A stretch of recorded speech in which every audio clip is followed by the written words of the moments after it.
You have to be very careful with opening the frame. The plastic cover, the one on the left, is holding onto a ribbon cable. It's at the bottom part.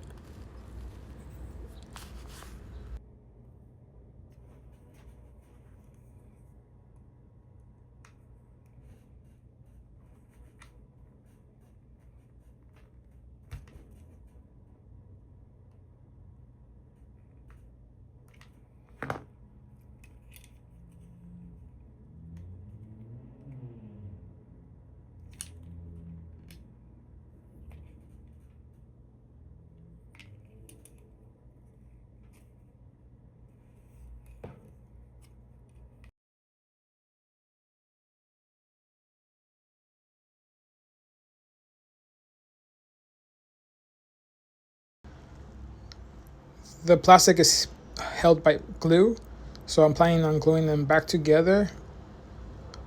The right there you can see the original battery. That's the original generation 1 battery. For me, it wasn't holding on to battery. It was only lasting like probably 5 minutes before it was asking me to charge it. This is the new battery. This is from the generation 2 Meta glasses. These photos show the difference between the generation 2 battery and the gen 1 battery. The gen 2 battery is covered with a metallic frame. It's bulkier. It barely fits the frame, but it fits it just snugly. That you can see there, that's the new battery installed. And it gave me 40 minutes of recording time. My original battery wasn't lasting long. It was only giving me enough battery to record maybe 2 videos. The glasses were 2 years old, so I don't expect much from it, but now I gave it new life.